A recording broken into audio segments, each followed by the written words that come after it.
Setiap orang punya pilihannya sendiri, preferensinya sendiri, terutama bagi Anda warga Jakarta. Debat Cagup DKI Jakarta telah digelar, masih ada 2 lagi, dan seberapa besar pengaruh debat yang diikuti terhadap sikap pemilih.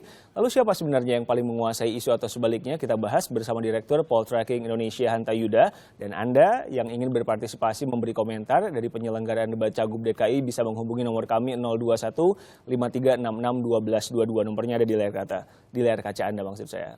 Mas Hanta, terima kasih bergabung di Kompas Petang. Jadi kalau kita ngelihat Anda juga punya polling sendiri, gimana hasilnya?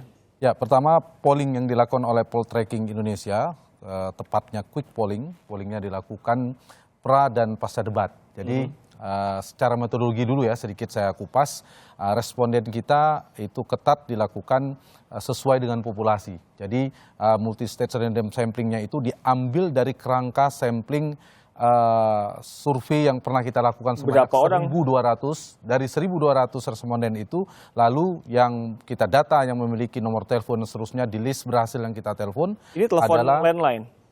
Telepon yang dimiliki oleh responden survei yang pernah kita lakukan. Dan itu sudah proporsional secara demografi. Secara demografi itu uji validasinya adalah dia identik antara populasi dan sampel. Misalnya secara gender, secara suku, secara agama, pendidikan, ekonomi dan sebagainya itu sudah kita uji dan proporsional. Betul-betul sampelnya ini mewakili populasi. Itu. Nah, lalu kita polling di pra dan pasca debat. Persisnya bukan pasca debat, setelah 1 jam debat berlangsung. Jadi yang kita uji adalah elektabilitas, apakah ada pengaruh, dan beberapa aspek. Aspek komunikasi, aspek penguasaan masalah, dan aspek program, penyampaian program. Nah, dari komunikasi, dari 3 pasangan ini, baik pra maupun pasca, itu yang paling unggul ada pasangan nomor 3, Anies Sandi. 2 pasangan ini dianggap oleh publik dalam polling kita lebih unggul, meskipun setelah itu Pak Agus lalu Pak Basuki dengan jarak yang interval yang tidak itemnya jauh. komunikasi aja. Komunikasi. Tetapi untuk aspek yang lain, penguasaan masalah itu unggul cukup tinggi adalah Pak Basuki Cahayapurnama, Pak Jarod. Karena petahana mungkin faktor itu mereka menguasai masalah dalam persepsi publik. Dan yang ketiga, program. Program meskipun Pak Basuki juga di atas, tetapi tidak begitu jauh ya bedanya. Nah, yang menarik apakah ada dampak dari debat pada tadi malam pada elektabilitas. Elektabilitas kita lakukan itu pertama pasangan nomor 1 30 sekian persen, saya lupa komanya. Kemudian kedua Pak Basuki di 26 sekian, hampir 27. Kemudian Pak Anies 26 sekian. Nah, pasca debat kita ukur lagi elektabilitas, semua mengalami kenaikan. Tapi yang paling unggul? Tetap urutan tidak berubah, tetapi di margin of error. Secara statistik agak sulit menyimpulkan siapa pemenangnya untuk elektabilitas. Pasangan nomor 1 di pasca debat itu kita ukur elektabilitasnya 32,60%. Pasangan nomor urut 2 itu di 29,17%, dan pasangan nomor urut 3 itu di angka 28,99%. Intinya kita sudah dapat elektabilitasnya naik semua. Tapi Bung Hanta, kita bicara soal pemilih Jakarta itu kan tipenya beda-beda. Betul. Ada beberapa jenis. Nah, seberapa besar debat ini memengaruhi sikap dari pemilih tadi? Jadi pertama, debat ini apakah ada pengaruh? Itu pertanyaan yang penting dan menarik menurut saya. Mempengaruhi elektabilitas itu tidak begitu besar. Karena kan ada cara lain, tatap muka misalnya, belusukan dan lain-lain. Betul sekali. Dan ternyata terbukti kenaikannya pra dan pasca yang kita ukur itu angkanya hampir sama, 2 sampai dengan 3%. Artinya apa? Kampanye atau debat yang dilakukan tadi malam itu, dia mengokohkan pilihannya masing-masing. Jadi kalau pemilih nomor 1 ya semakin senang dengan Agus. Pendukung nomor 2 makin suka dengan pasangan Basuki. Kemudian yang nomor 3 dengan Anies. Itu kan ada loyal voters, swing voters, dan juga atau strong voters. Nah, pemilih yang kuat ini ya semakin kuat, kira-kira gitu. Kalau yang ngambangnya yang agak bergeser itu adalah undecided, yang belum menentukan pilihan itu bergeser merata ke hampir 3-tiganya. Karena itu tadi malam itu kalau dikatakan semua relatif baik, karena dalam debat kan sederhana, kalau tidak ada yang blunder, yang membuat sesuatu yang luar biasa, kemungkinan untuk jatuh itu kecil kemungkinan. Tapi bukankah pemilih Jakarta itu, saya pernah baca, benar atau salah, ditentukan oleh undecided voter yang belum menentukan pilihannya? Betul. Itu betul? Undecided kita itu kalau kita ukur polling kita di 16%, tapi setelah pasca debat menjadi 9, sekian persen. Memang ada penurunan. Nah, debat ini memang memberikan ruang kepada pemilih yang belum menentukan pilihan. Kalau kita ukur dengan panel survei ya, panel telesurvei kita itu kan panel karena dengan responden yang sama. Nah, persoalannya apakah itu berhasil menggeser itu artinya urutan elektabilitas itu tentu tidak begitu signifikan. Artinya pemilih Jakarta ada pemilih rasional sama di semua daerah. Mungkin di Jakarta pemilih rasional, bukan mungkin, memang datanya pemilih rasional lebih itu besar. pemilih yang Pemilih rasional itu dia memilih karena melihat program, melihat penguasaan masalah, faktor tadi, melihat kinerjanya, melihat rekam jejaknya, itu relatif tinggi. Tetapi tidak bisa digeneralisir itu banyak semuanya. Ada pemilih psikologis atau emosional, dia memilih karena tadi cara berkomunikasi, dia memilih karena dia anak wajah, muda. Termasuk wajah, karena ya. ganteng misalnya, karena cantik, itu pemilih psikologis, emosional. Ada dan banyak juga. Dan yang ketiga adalah sebentar dulu, sosiologis. kita angkat dulu penelpon di 02153661222. Pak Ismaji dari Solo bergabung bersama kami. Pak Ismaji, Anda warga Solo tapi Pilkada DKI Jakarta ini menarik buat Anda ya Pak Ismaji? Pak Ismaji, selamat petang. Selamat petang, Ya. Mas TV. Selamat petang. Ya, selamat petang, Mas TV. Ya, apa yang ingin Anda katakan soal debat semalam? Begini, kalau menurut pendapat saya, walaupun saya warga Karanganyar, tempatnya Karanganyar Solo, itu sangat menarik sekali debat Cagup DKI kemarin malam itu. Karena masing-masing calon mempunyai visi misi dan alasan tersendiri mengapa dia ingin membangun kota Jakarta sesuai dengan programnya masing-masing.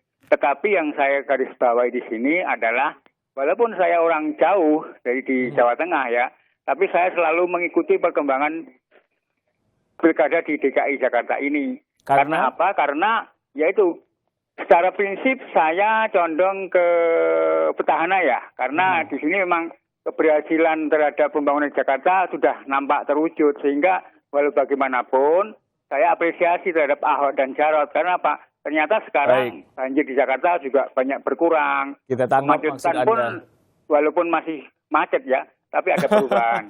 Masih macet, sepakat kita tangkap maksud Pak Ismaji. Terima kasih. Pak Anta tadi ada tipe pemilih yang rasional, yang lebih melihat visi misi, yang psikologis lebih melihat bagaimana cara berkomunikasi, emosional, rasanya. Dan satu lagi ada pemilih sosiologis. Pemilih sosiologis itu dia memilih karena basis identitas. Oh, saya pilih dia karena sama sukunya, daerahnya, dan agama. Itu tidak bisa dipungkiri, juga banyak dalam pemilih daerah manapun, termasuk Jakarta. Yang paling besar yang mana dan siapa, misalnya ini, yang menang itu yang paling bisa menjangkau yang mana? Nah, seringkali debat itu kan hanya diukur oleh pemilih rasional. Pemilih rasional karena kan televisi dan lain-lain. Ya, betul. Itu pemilih psikologis. Jadi debat itu tidak bisa kita mengukurnya bahwa setiap kandidat dia pasti punya target. Nah, iya. Kita tidak bisa dia punya targetnya ke pemilih rasional. Kalau pemilih rasional memang terukur. Tapi bisa jadi mereka memanfaatkan itu dengan menyasar pemilih sosiologis. Dia ingin menunjukkan saya mewakili identitas kelompok. Itu bisa juga. Karena itu penonton itu kan beda-beda Mas Riko. Ada yang dia memperhatikan betul apa isi yang disampaikan. Ada yang salah tapi fokus, ada lihat yang wajah. salah fokus, betul. Wah, menarik sekali gaya bicaranya. Atau gaya berdirinya, wajahnya. Nah, itu pemilih psikologis. Yang dia menang tidak tahu adalah substansinya. yang kemungkinan besar menang adalah kemungkinan yang paling bisa menarik yang mana? Nah, karena itu semuanya harus komprehensif menggunakan strategi. Tergantung pendekatannya. Ada misalnya menggunakan strategi melawan. Ada yang suka dan tidak suka. Tergantung yang disasar. Tergantung yang disasar. Bisa jadi Pak Yosef, warga Jakarta yang bergabung sama kami. Pak Yosef, selamat petang. Ya, Pak Yosef, petang. Anda menggarisbawahi debat semalam. Yang bagian mananya, Pak? Ya, saya menilai semuanya itu siap semua, bagus semua. Tetapi menurut saya, kalau calon pertama dan ketiga, itu dia selalu mengatakan tidak akan ada penggusuran. Nah, menurut saya, kalau tidak ada penggusuran, berarti dia tidak mikir untuk mengatasi banjir. Karena kali di Jakarta itu sudah pada menyempit. Kalau di kiri kanan sudah ada bangunan yang semrawut, terus dia nggak akan memindahkan mereka seperti yang sekarang sudah dirintis oleh Pak Ahok. Jadi bagaimana dia mau mengatasi Kami banjir? sudah tangkap maksud Anda, Pak Yosef. Terima kasih telah bergabung sama Kompas Petang. Mas Hanta, kalau kita lihat 1, 2, 3 itu lebih condong ke sasaran yang mana? Agus Silvi kemana, Ahok Jarot kemana, Anies Sandi kemana? Tidak bisa diukur. Pasti saya yakin sekali Semuanya sih ketiga-tiganya pengen diraih, pengen diraih. Tidak mungkin. Pasti ada cara pendekatan. Tetapi memang misalnya nomor 2 sebagai petahana, memang dari tingkat kepuasan relatif tinggi. Mana pemilih rasional yang pasti mereka sasar lebih tinggi ya. Yang kedua, pemilih sosiologis itu kelemahan di pasangan nomor 2. Apalagi ada kasus misalnya belakangan, dan itu bisa tanda petik dikapitalisasi oleh nomor 1 dan nomor 3 tentunya untuk mengambil luberan suara, katakanlah seperti itu. Nah, di pemilih psikologis ya soal informasi, soal Mas Riko katakan televisi, informasi sangat kencang, itu terpengaruh juga dengan berbagai macam isu, dan pemilih psikologis, pemilih emosional juga akan terpengaruh pada yang di Mas Agus misalnya kita lihat pasangan nomor 1, itu kan menyasar pemilih psikologisnya sangat kuat. Nah, begitu juga pasangan nomor 3, Pak Anies, menyasar pemilih psikologis maupun rasional, tapi pemilih sosiologis sepertinya ingin disasar. Ya, mereka ingin bertemu menunjuk dengan identitas dan sebagainya. Ini bagian dari strategi masing-masing. Cuma yang sedikit catatan saya, mungkin dari segi penyelenggaraan Mas Riko yang dilakukan oleh KPU, yang harus terutama di debat yang kedua ya, satu, yang dibutuhkan kita oleh publik itu diferensiasi dari 3 itu. Diferensiasi ketika ada kebijakan X, ada program X, itu ditanyakan 1, 2, 3. Misal tadi soal penelpon penggusuran, soal apa bedanya mereka. Lalu publik kan punya bisa merekam. Maksudnya tidak detail. Ya, supaya setelah debat kita dapat tidak hanya dapat sekedar gaya berkomunikasi, tapi ada pembeda soal X yang sama, apa beda di antara 1, 2, 3 ini. Baik. Yang kedua, yang keduanya ditahan sebelum programnya. itu ke Pak Joko dulu yang sudah menelpon Mas Anda dari Bekasi. Pak Joko, selamat petang. Iya, petang, Pak. Anda warga Bekasi juga mencermati pilkada di Jakarta. Apa yang Anda perhatikan? Jadi masyarakat Jakarta itu kalau bisa bersyukur banget, Pak. Ya. Jadi dari semalam debat itu kelihatan banget mana yang janji manis, mana yang wacana, mana yang sebenarnya bisa dikerjakan. Jadi harusnya kalau bisa untuk mandang masa depan itu yang kelihatan nyata di antara ketiganya. Baik, ada lagi Halo? Pak? Baik, terima kasih. Kami sudah tangkap maksud Anda. Terima kasih telah bergabung di Kompas Petang. Gimana Mas Anda tadi?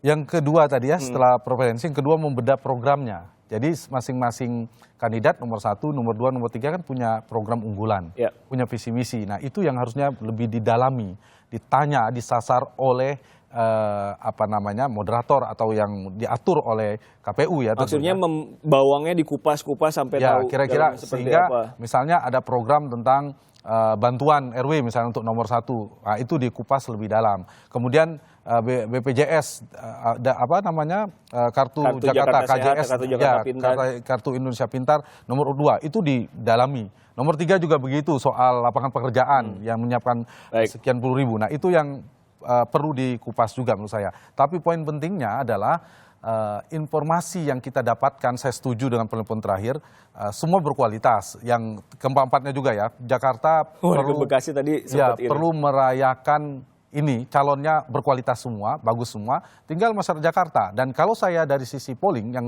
saya bisa pertanggungjawabkan secara metodologi maupun responden dan sebagainya, karena ini bukan polling misalnya siapa saja bisa ikut partisipasi, tapi polling yang merepresentasikan populasi, ketiga-tiganya punya peluang yang relatif masih kuat, kompetitif. Kemungkinan besar satu pilkada DKI akan berlangsung 2 putaran. Yang kedua, ketiganya masih punya peluang yang relatif, meskipun Agus unggul, masih relatif bisa ada kemungkinan ketiganya tumbang di putaran pertama. Dan artinya ketiga-tiganya juga punya peluang untuk masuk di putaran kedua. Karena itu di sisa 1 bulan ini dengan kondisi masyarakat Jakarta yang sangat katakan pendidikan, informasi kita harus kuat. Cara ketiganya kan nyari sama belusukan, nanti akan ada 2 debat lagi dan lain-lain, yang tersiap nanti yang bisa meraih banyak suara yang akan seperti apa nantinya? Nah, artinya ada 2 ya, undecided dan satu lagi undecided swing. Yang belum menentukan. Yang menentukan, kalau swing itu dia sudah punya pilihan tapi masih ragu. Nanti di akhir-akhir aja. Ya, biasanya ada yang strong voters. Jadi pemilih yang sudah kuat itu udah sulit bergerak. Nah, tergantung mereka bisa mengambil ceruk-ceruk pemilih ini. Ceruk-ceruk yang belum punya pilihan, tapi ceruk-ceruk ini punya karakteristik yang berbeda. Ada pemilih sosiologis, ada pemilih rasional, dan pemilih psikologis tadi. Masih ada 2 debat lagi kita akan menyaksikan. Mas Anta, terima kasih. Sama-sama, Mas Riko. Sama Kompas.